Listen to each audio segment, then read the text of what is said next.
Hello, कैसे हो आप सभी लोग। नमस्कार। आई होप सभी लोग अच्छे होंगे। आज की क्लास में आप पढ़ेंगे पुष्प की संरचना व फल का निर्माण, प्रजनन। तो हम सबसे पहले आपको ले चलते हैं पुष्प की ओर। पुष्प क्या है और फल का निर्माण कैसे होता है। तो आपने फूलों को बहुत देखा होगा, बहुत सारे फूल होते हैं, आपने देखा होगा। जैसे सरसों का फूल है, गेंदे का फूल है और गुलाब का फूल है। तो हम इन्हीं के बारे में आपको बात करते हैं। तो सबसे पहले पुष्प की संरचना की बात करते हैं। पुष्प क्या है? पुष्प का मुख्य कार्य जो होता है वो फल का निर्माण करना होता है। पुष्प का मुख्य कार्य जो होता है वो फल का निर्माण करना होता है। फूल के 4 भाग होते हैं। पुष्प के कितने भाग होते हैं? 4 भाग होते हैं। चारों भागों को हम विस्तार से पढ़ेंगे कि 4 भाग कौन कौन से होते हैं। तो सबसे पहले हम बात करते हैं, जो आपने देखा होगा पुष्प के इस भाग को। ये पुष्प है आपका, आपके सामने ये पुष्प किसका पुष्प है? गुलाब का है, रोज आपने सुना होगा। इसमें हम बात करते हैं, सबसे पहली पॉट जो शुरुआत होती है आपका, जो आपको दिख रहा है ना, ये जिसको पकड़ कर लोग देते हैं एक दूसरे को। अभी आपका वैलेंटाइन डे आ रहा है, ठीक है, ठंडी ज़्यादा चल रही, परीक्षाएं आपके करीब हैं, ठीक है। तो वैलेंटाइन डे में लोग क्या करते हैं, एक दूसरे को गिफ्ट देते हैं, ऐसे ले जाकर के ऐसे पकड़ा देते हैं। तो ये आपका जो पकड़ने वाला भाग है, इसको वृंत कहा जाता है। क्या कहा जाता है? इसको हम वृंत कहते हैं। पकड़ने वाले भाग को हम कहते हैं वृंत। क्या कहा जाता है? वृंत कहा जाता है, ठीक है, पकड़ने वाले भाग को। अब हम उसके दूसरे वाले भाग को कहते हैं, यानी कि आपने देखा होगा ये वाला जो आपका ये हरा हरा दिखाई पड़ रहा है, दिखाई पड़ रहा है ना, हरा हरा जो दिखाई पड़ रहा है, ये आपका कहलाता है यहाँ की जिस पर पुष्प रखा जाता है। जिस पे पुष्प रखा जाता है, यानी कि जो आपका दलपुंज हो गया, बाह्य दलपुंज होगा, जिस पर रखा होता है, उसको बोलते हैं पुष्पासन। क्या बोलते हैं? पुष्पासन। पुष्पासन का मतलब पुष्प प्लस आसन। पुष्प प्लस आसन। आसन माने होता है बैठना। आसन माने क्या होता है? बैठना। यानी कि जहां पर पुष्प रखा होता है उसे हम बोलते हैं पुष्पासन। उसके बाद जस्ट बाह्य दलपुंज की बात करते हैं। बाह्य दलपुंज कौन सा होता है? जो आपने देखा होगा हरा हरा, ये आपको दिखाई पड़ रहा है, देखो दिखाई पड़ रहा है हरा हरा, ये आपका जो हरा हरा दिखाई पड़ रहा है ना, ये आपका हो गया बाह्य दलपुंज। ये हमेशा हरा ही रहता है। कैसा रहता है? वो हरा रहता है। हरा क्यों रहता है? क्योंकि जब प्रकाश संश्लेषण की क्रिया होती है, जब ये फूल बंद होता है, यानी ये फूल जब क्या होता है, दलपुंज क्या होते हैं, बंद होता है, तो जो हरा हरा जो होता है, इस पर प्रकाश संश्लेषण की क्रिया होती है। यही क्या करती है? भोजन बनाती है, तो क्या होता है, खिलते हैं, ठीक है। तो ये हमेशा क्या होता है? हरा रहता है। इसमें क्लोरोफिल पाया जाता है प्रकाश संश्लेषण की क्रिया द्वारा, ठीक है। फिर उसके बाद दलपुंज क्या होता है? ये आपका है बाह्य दलपुंज। क्या है ये है आपका वृंत, ये है आपका आसन। ये क्या है? उल्टा देखेंगे तो आपका ये आसन का है, आसन होगा। ये आपका हो गया बाह्य दलपुंज। और आप दलपुंज की बात अगर हम करेंगे तो दलपुंज रंग के होते हैं, कई रंग के दलपुंज होंगे। आपने सफेद गुलाब देखा होगा, देखा कि नहीं देखा? तो दलपुंज, अब देखो दलपुंज ये आपके क्या है? दलपुंज है। क्या है? दलपुंज। ये वृंत हो गया आपका सरसों का, ये आपका गेंदा का है ना, गेंदा, और इधर आपका सरसों का है कि नहीं? तो हम गेंदे की बात करेंगे अगर, तो ये आपका वृंत हो गया, ये इसका आसन हो गया। इसके ऊपर जो आपकी देखिएगा, आपने देखिएगा, ये देखिए, ये देखो, ये क्या है आपका? बाह्य दलपुंज है। और आपको ये क्या है? दलपुंज। अभी हमने आपको बताया दलपुंज जो होते हैं वो कई रंग के होते हैं। दलपुंज जो होते हैं वो कई रंग के होते हैं, ठीक है। तो ये आपकी क्या है? दलपुंज है। क्या है? ये दलपुंज हो गए। फिर हम बात करते हैं पुमंग की। तो पुमंग इसमें तो बहुत कम दिखाई पड़ेंगे, लेकिन हम इसमें बताते हैं पुमंग। देखो पुमंग जो आप देखो, ये वाला जो भाग होता है, ये आपका क्या होते हैं? पुमंग होते हैं। क्या होते हैं? ये पुमंग होते हैं। यहाँ से यहाँ तक जाते हैं, पुमंग हो गया। ये आपका जो होगा परागकोश होते हैं। उसके ऊपर जो डंठल के ऊपर लगा होता है वो क्या होते हैं? परागकोश होते हैं। और उसमें छोटे छोटे जो दाने भरे होते हैं, वो कण होते हैं, उनको क्या बोलते हैं? परागकण बोलते हैं। क्या बोलते हैं? परागकण बोलते हैं, ठीक है। तो ये आपके पुमंग जो होते हैं वो बहुत ज्यादा होते हैं। पुमंग की संख्याएं जो होती है बहुत होती है। यानी कि पुष्प में पुमंग देखो, आपको दिखाएंगे, इसमें नहीं दिख रही है, इसमें भी, इसमें देखो, इसमें नहीं दिख रही, आप इसमें देखिए, ये देखिए, दिख रहा है आपको? ये देखिए, दिख रहा है ना? ये आपकी क्या है? पुमंग है। क्या है? पुमंग। और इसमें जयांग भी पाया गया है। एक जयांग होता है। इसमें क्या होता है? जयांग भी होता है। जयांग आपको ये वाला भाग जो होता है, ये होता है अंडाशय का भाग, ये होते हैं जयांग। क्या होता है? ऊपर का जयांग होता है। तो आप समझ गए ना? ये हमारा बाहरी भाग में वृंत हो गया, पुष्पासन हो गया, बाह्य दलपुंज हो गया, दलपुंज हो गया, पुमंग हो गया और जयांग हो गया। तो ये तो आपका रहा कि फूल के 4 भाग, फूल पुष्प के 4 भाग। 4 भागों को हमने आपको बताया, अभी बताया कि 4 भागों में सबसे पहला भाग आपका क्या है, बाह्यदल पुंज।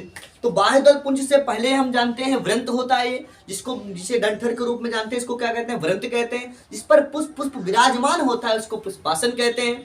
फिर बाह्यदल पुंज यानी कि हमेशा हरा भाग होता है, क्योंकि इसमें प्रकाश संश्लेषण की क्रिया होती है, भोजन का निर्माण होता है। इस कारण से ये क्या होता है, जब ये पुष्प दल पुंज बंद होता है तो जो आपका जो बाह्यदल पुंज है क्या करता है, उसको रक्षा करने का भी कार्य करता है। दल पुंज की रक्षा करने का भी कार्य क्या करता है, ये बाह्यदल पुंज करता है। कभी पूछ भी लेता है कि दलपुंज की रक्षा कौन करता है, तो बाह्य दलपुंज क्या करता है, उसको ढका रहता है। क्या करता है, उसको ढका रहता है, ठीक है। तो ये उसकी रक्षा भी करता है। तो ये दलपुंज हो गए, फिर पुमंग हो गया, फिर क्या हो गया, जयांग हो गया। इसको आप एक स्क्रीनशॉट ले लीजिए। उसके अंदर के भागों को पढ़ते हैं। इसमें 2 मेल और फीमेल 2 होते हैं। पुष्प में मेल और फीमेल दोनों होते हैं। तो हम बात करते हैं पहले एंडुइम के। इसको पुमंग के बारे में आपको बताया था कि जो आप ऐसे देखते हैं ना, पुष्प में बीच में ऐसे जो होते हैं वो क्या होते हैं, पुमंग होते हैं। और फिर उसमें ऐसे गोला, देखो आपने देखा होगा गोल आकार का, देखो उसको पुंकेसर बोलते हैं। तो उसमें छोटे छोटे जो कण पाए जाते हैं उनको बोलते हैं परागकण। पुमंग ये नर का भाग होता है, मेल वाला भाग होता है नर का।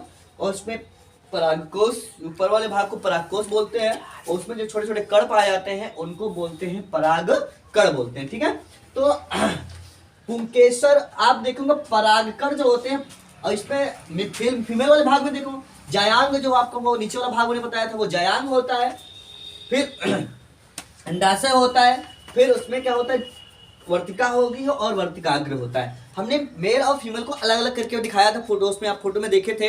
उसको हम बता दें कि जो आपका ऐसे वाला भाग होता है इसमें वो जयांग का भाग होता है। उस जयांग में अंडाशय होता है और अंडाशय के ऊपर वाले भाग को वर्तिका कहते हैं। और उसमें जो पाया जाता है उसको कहते हैं वर्तिकाग्र कहते हैं। यानी कि परागकण जब वो उड़ करके वर्तिका में पहुंचते हैं, जब ये परागकण उड़ करके कहाँ पहुंचते हैं, वर्तिकाग्र में पहुंचते हैं, तो उनकी जो क्रिया होती है उसको बोलते हैं परागण की क्रिया बोलते हैं। क्या बोलते हैं, परागण। यानी कि परागकण उड़ करके वर्तिकाग्र वाले भाग में पहुंचते हैं। जब परागकण उड़ करके कीटों के द्वारा, मधुमक्खी के द्वारा, यानी कि आप सब में क्या होते हैं, उड़ करके ये वर्तिकाग्र वाले भाग पर पहुंचते हैं, तो ऐसी क्रिया को हम बोलते हैं परागण की क्रिया बोलते हैं। क्या बोलते हैं, परागण की क्रिया बोलते हैं, ठीक है। इसके 2 भागों में डिवाइड कर दिया जाता है, पुमंग, पुंकेसर, परागकोश, परागण। जयांग में अंडाशय, वर्तिका और वर्तिकाग्र। तो हमने आपको बताया कि मेल के जो 3 पार्ट्स होते हैं और फीमेल के भी 3 पार्ट्स होते हैं। इसमें सबसे पहला होता है पुंकेसर। पुंकेसर के बारे में हमने आपको बताया था कि जो आपको ये वाला जो भाग होता है वो पुंकेसर होता है। उसके ऊपर जो ये लगा होता है वो परागकोश होता है। उसके अंदर जो छोटे छोटे कण पाए जाते हैं उनको हम बोलते हैं परागकण। क्या बोलते हैं, परागकण बोलते हैं। फिर मादा वाला जो भाग होता है उसको जयांग कहा जाता है। उसके जो ओरी होती है उसको अंडाशय कहा जाता है। अंडाशय के ऊपर वाले भाग को अर्तिका कहते हैं। और उसमें जो पाए जाते हैं उसको क्या कहते हैं, वर्तिकाग्र कहते हैं। जब वो परागकण उड़ करके वर्तिकाग्र पर पहुंचते हैं, जब वो परागकण उड़ करके या परागकण परावर्तिका पर जाते हैं, तो उस क्रिया को कहा जाता है परागण। परागण क्या कहा जाता है, परागण। पर परागण और स्वपरागण 2 प्रकार के होते हैं। स्वपरागण मतलब स्वयं से परागकण की क्रिया जो हो जाती है, फर्टिलाइजेशन स्वयं हो जाता है, निषेचन स्वयं हो जाता है, तो उस क्रिया को बोलते हैं स्वपरागण। और पर परागण मतलब कीटों के द्वारा, मधुमक्खियों के द्वारा, दूसरे के द्वारा क्रिया जो होती है उस क्रिया को बोलते हैं पर परागण। स्वपरागण और पर परागण 2 प्रकार से होते हैं, ठीक है। आप इसको स्क्रीनशॉट ले लीजिए। इससे पहले आपने पढ़ा था पुष्पी पौधों के बाहरी दलों को, बाहरी भागों को पढ़ा था। हम उसके कुछ आंतरिक भागों को पढ़ाते हैं। पुष्पी पौधों में लैंगिक जनन कैसे होता है। देखो लैंगिक जनन होता है, अलैंगिक जनन होता है। तो उसमें से हम बात करते हैं पुष्पी पौधों के लैंगिक जनन की। तो लैंगिक जनन पढ़ाने से पहले मैं आपको कुछ बातें बताना चाहता हूँ। जैसे पौधों के भाग होते हैं, तो 4 इसमें 5 प्रकार के पौधों को भाग दिए गए। 5 प्रकार के पौधे पाए जाते हैं। तो सबसे पहला होता है आपका शैवाल। शैवाल जो आपका है पहला पौधा है। शैवाल क्या है, शैवाल में जड़, तना, पत्ती और पुष्प बीज जो होता है वो नहीं पाया जाता है। शैवालों में क्या होता है, जड़, तना, पत्ती, पुष्प बीज नहीं पाया जाता है। और जैसे उसके बाद होता है बायोफाइटा। बायोफाइटा में जड़, तना, पत्ती और ये भी नहीं पाए जाते, लेकिन इनकी जो संरचना होती है वो बिल्कुल इनके जैसी होती, जड़ तना पत्ती जैसी संरचना होती, लेकिन इसमें जड़ तना पत्ती और पौधा इसमें नहीं पाया जाता, बिल्कुल पाया ही नहीं जाता। ना जड़ पाया जाएगा, ना तना पाया जाएगा, ना पत्ती पाई जाएगी, ना पाएगा पुष्प पाया जाएगा, ना बीज पाया जाएगा। ठीक है, तो अब नंबर 3 पर टेरोफाइटा आता है। टेरोफाइटा भी प्रकार का पौधा होता है, इसमें जड़ तना पत्ती और पुष्प बीज क्या होते हैं, सब नहीं पाए जाते हैं। ठीक है, इसमें भी कुछ नहीं पाया जाता है। अनावृत बीजी में क्या होता है, अनावृत बीजी में जड़ तना पत्ती पाए जाते हैं, जड़ तना पत्ती पाए जाते हैं, और इसमें पुष्प जो होता है वो नहीं पाया जाता, बीज भी पाया जाता है। ठीक, देखो सवाल में क्या है, ये जब ये सब अविकसित होते हैं, ये अविकसित होते हैं, बायोफाइटा ये भी अविकसित होता है, और जड़ तना पत्ती ये भी अविकसित होते हैं। लेकिन अनावृत बीजी और आवृत बीजी दो प्रकार कभी कभी पूछा जाता है। अनावृत बीजी पौधे क्या होते हैं, आवृत बीजी पौधों में, दोनों में अंतर स्पष्ट कीजिए। एक प्रश्न पूछा जाता है 3 नंबर में कि आवृत बीजी और अनावृत बीजी पौधों में अंतर स्पष्ट कीजिए। तो हम बात करते हैं अनावृत पौधों में क्या होगा, जड़ तना पत्ती और बीज पाए जाएंगे, लेकिन पुष्प उपस्थित नहीं होगा। देखो पुष्प क्या है, पुष्प कैसे बनता है, अभी हम इसकी संरचना बताएंगे, विस्तार से चर्चा करेंगे पुष्प कैसे बनता है। ठीक है, और आवृत बीजी में जड़ तना पत्ती और पुष्प बीज सब उपस्थित होते हैं। अनावृत बीजी में यही एक अंतर होता है कि जड़ तना पत्ती और बीज नहीं पाया जाता है, और इसमें जड़ तना पत्ती और पुष्प बीज सब पाए जाते हैं, टोटल है ना, यही अंतर होता है। तो अंतर पूछा जाएगा 1 नंबर में या 3 नंबर में पूछा जा सकता है, विस्तार से देंगे कि आवृत बीजी और अनावृत बीजी पौधों में क्या अंतर है, या अंतर स्पष्ट कीजिए। ठीक है, तो हम उसके बाद बात करते हैं चक्रों की। चक्र क्या होते हैं, तो चक्र का मतलब समझते हैं, जैसे जीवन चक्र होता है, हर किसी का कोई ना कोई चक्र जरूर होता है।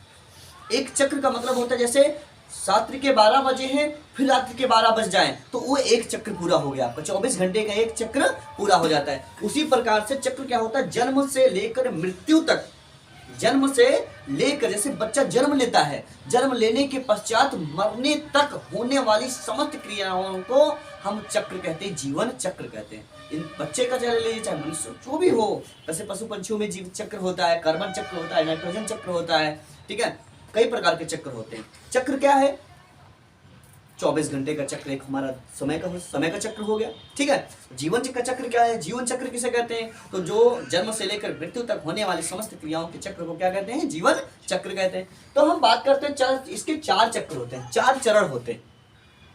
4 चक्र में क्या होगा, सबसे पहले आवश्यक चक्र क्या है, हमें जरूरत किसकी पड़ती है, आवश्यक चक्रों की जरूरत पड़ती है, जरूरत कैसे पड़ती है, ये चीज आप जानना है। तो जरूरत किसकी पड़ती है, पुंकेसर और स्त्री केसर की। अगर पौधा तैयार हुआ, पुष्प की संरचना बनी, बीजांड में बीज का निर्माण होगा, तो बिना स्त्री केसर और पुंकेसर के ये संभव नहीं है। पुष्प फूल तभी बन पाएगा जब तक स्त्री केसर और पुंकेसर उपस्थित नहीं होंगे।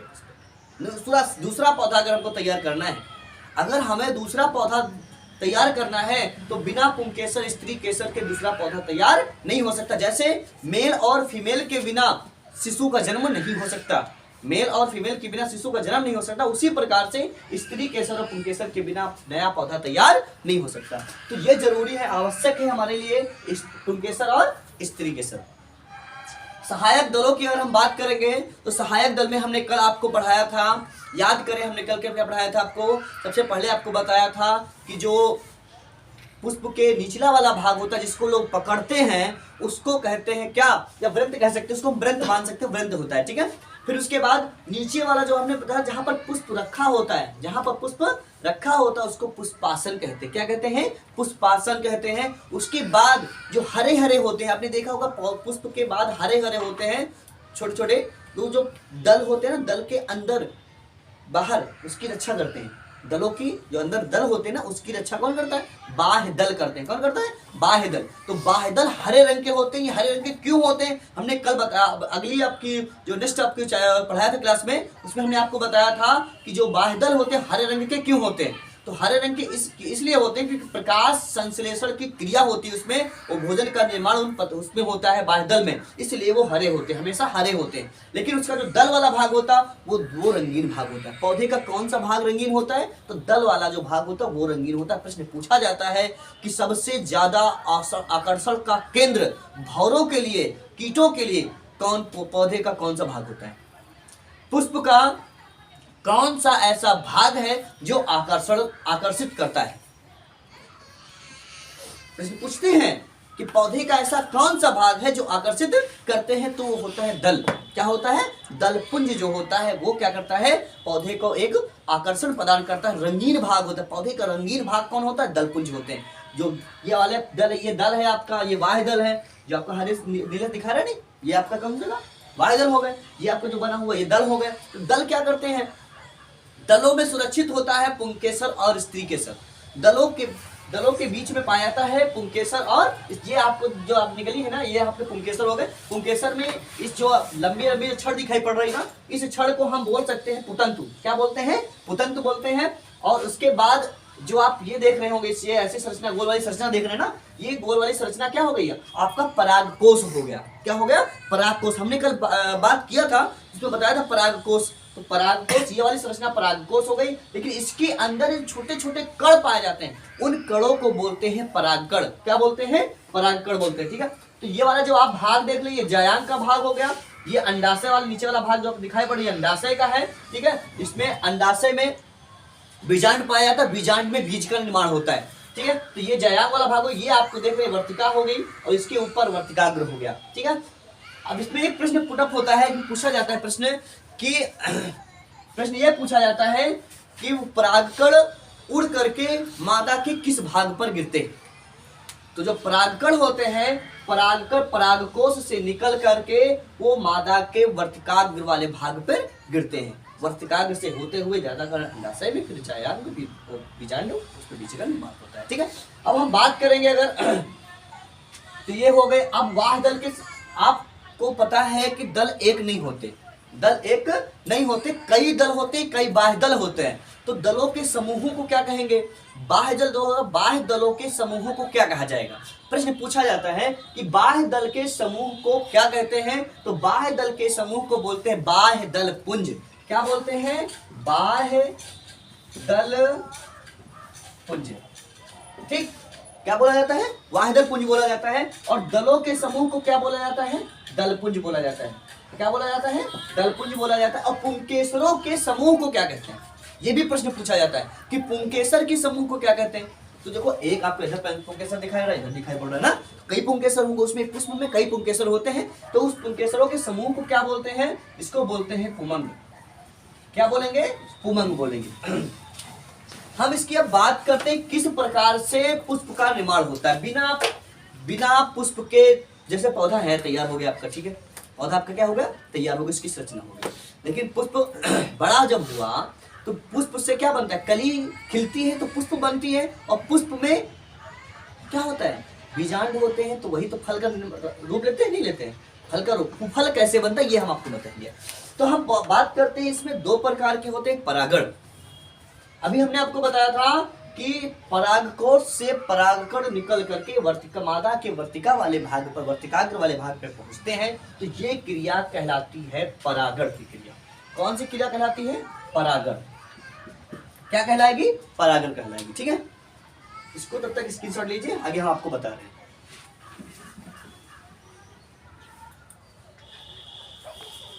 अभी आप लोग पढ़ रहे थे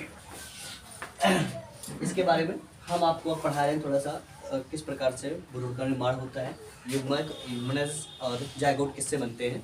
ठीक है, तो जो पुंकेसर होते हैं, पुंकेसर को नर भाग कहा जाता है। पुंकेसरों को क्या कहा जाता है? नर भाग कहा जाता है। और मादा वाले भाग को हम स्त्री केसर कहते हैं। देखिए, ये परीक्षा जो आप देने जा रहे हैं, इन परीक्षाओं में बहुत सारे क्वेश्चंस पूछे जा सकते हैं। ये जो हम आपको पढ़ा रहे हैं कक्षा 10 के लिए भी इम्पोर्टेंट है और 12 के लिए भी इम्पोर्टेंट है। तो पौधों में पुष्पी पौधों में लैंगिक चरण हम आपको पढ़ा रहे हैं। इसमें हम आपको बता रहे हैं, कई भागों में कई बताया है, बाह्य दल पुंज को मैंने बताया है, कई चीज़ों को हमने बताया है। तो इसमें मोस्ट इम्पोर्टेंट पॉइंट अब और आता है कि किस प्रकार से भ्रूण का, जायगोट का निर्माण होता है। ठीक है, तो हम देखते हैं, चलो अब पहले घटना पढ़ते हैं। इससे पहले घटना पढ़ने से पहले थोड़ा सा एक टॉपिक हम आपको बता रहे हैं कि परागकण जो होते हैं, पर परागण और स्वपरागण दोनों में हम अंतर बता रहे हैं आपको। एक होता है आपका स्वपरागण, एक होता है आपका पर परागण।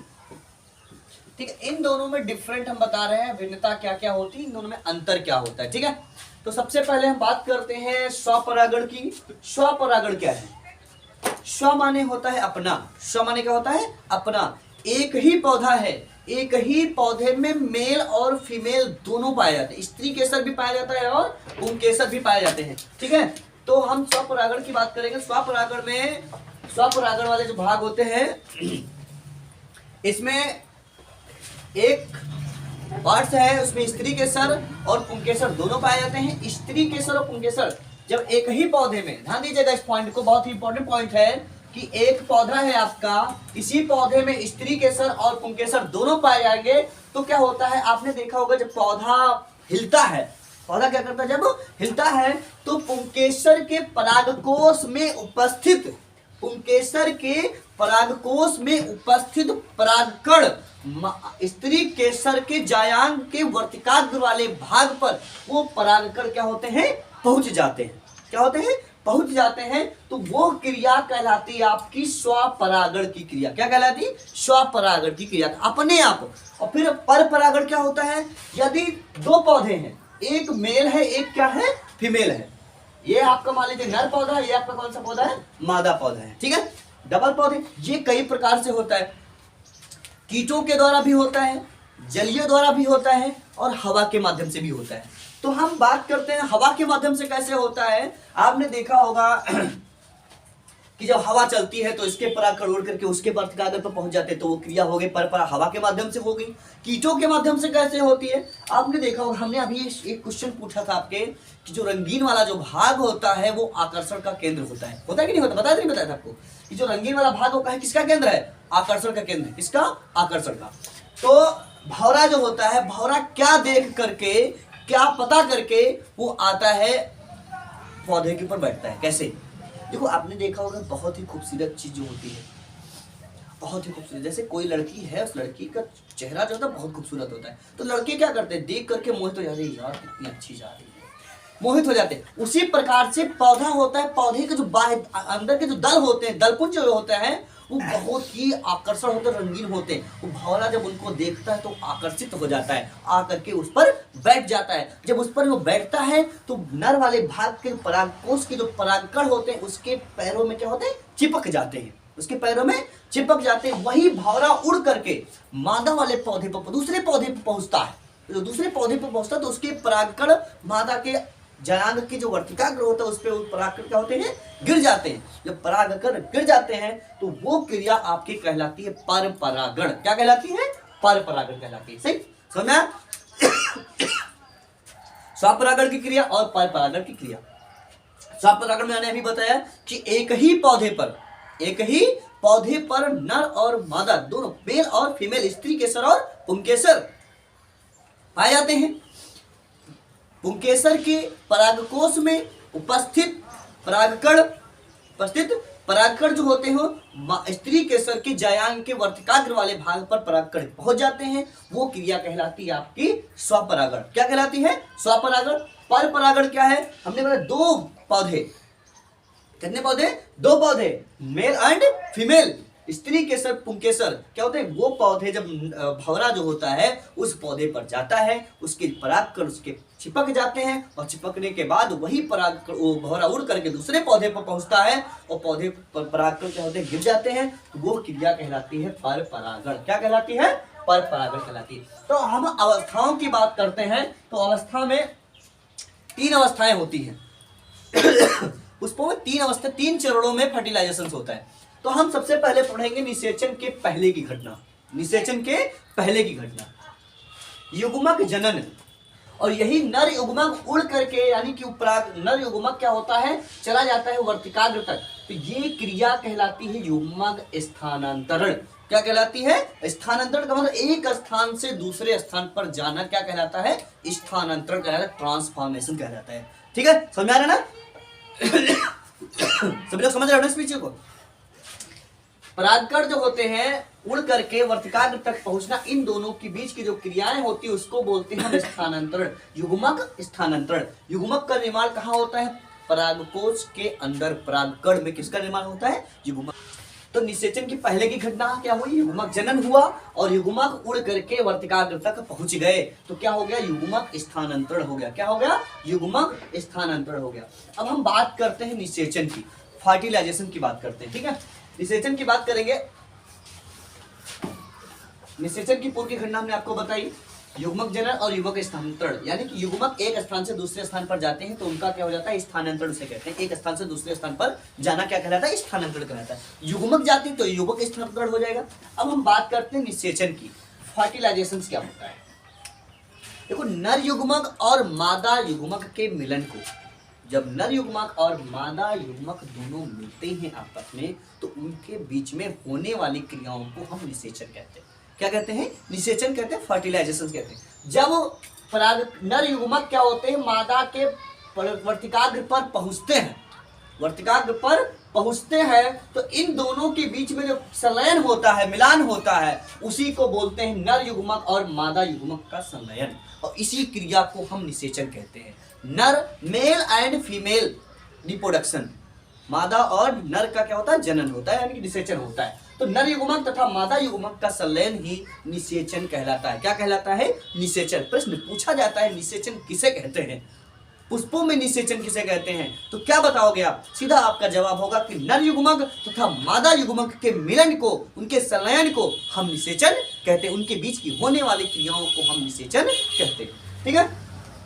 अब निषेचन के पश्चात यानी कि निषेचन के बाद वाली घटना क्या होती है, इसके बारे में हम बताते हैं। तो जब निषेचन हो जाता है, फर्टिलाइजेशन हो जाता है, तो युग्मनज, जब पहले युग्मक होते हैं, क्या होते हैं, युग्मक होते हैं। युग्मक जब दोनों मिलते हैं, निषेचन होता है, तो युग्मनज का निर्माण होता है, यानी कि जायगोट बनता है, भ्रूण बन जाता है। भ्रूण क्या होता है, बहुत ही छोटा आकार। जब नर युग्मक और मादा युग्मक का निषेचन होता है, इनके बीच में निषेचन होता है, तो जो वही बीज क्या होता है, युग्मनज बन जाता है। युग्मनज भ्रूण है, युग्मनज क्या है, भ्रूण है, यानी कि एक युग्मक एक था तो युग्मक था, दोनों मिले तो निषेचन हुआ। जब निषेचन हुआ तो वही युग्मक क्या बन गया, युग्मनज बन गया, और युग्मनज धीरे धीरे क्या रूप धारण कर लिया, और भ्रूण धीरे धीरे क्या होता है, शिशु पौधे का रूप धारण कर लेता है। और बीज का निर्माण कहाँ होता है, बीज के वाले बीजांड वाले भाग में बीज का निर्माण होता है। ये होता है आपका कौन सा, मादा युग्मक भाग। ये कौन सा है, मादा युग्मक भाग, ठीक है। तो ये युग्मनज है। ये क्रिया आपको समझ में आई, निषेचन समझ में आया। निषेचन की पूर्व की घटना आपको बताया मैंने, अवस्था बता दी, स्वपरागण बता दिया, परपरागण बता दिया, मादे भाग, स्त्री केसर और पुंकेसर, उतंत्र, बीजांड, दल, वाहदल, अंडाशय, माने सारी चीजें आपको बता दी, ठीक है। अब हम देखिए, आप लोग, अभी हमने आप सबको ये सब चीजें बताई, सारी चीजें बताई हैं। यदि किसी को कोई भी पॉइंट या कोई भी भाग आपको समझ में नहीं आया है, तो हमारे YouTube चैनल पे जाकर के कमेंट कीजिए, कमेंट बॉक्स में कमेंट कीजिए, और हमारी व्हाट्सएप नंबर है, व्हाट्सएप नंबर पे आप मैसेज कीजिए। हम आपको पुनः दूसरी बार दोबारा समझा देंगे। और तो आप आगे वीडियो की देखने के लिए, यानी कि आगे हमारी क्लासों को देखने के लिए, अच्छी से अच्छी स्टडी करने के लिए आप हमारे YouTube चैनल को सब्सक्राइब करें।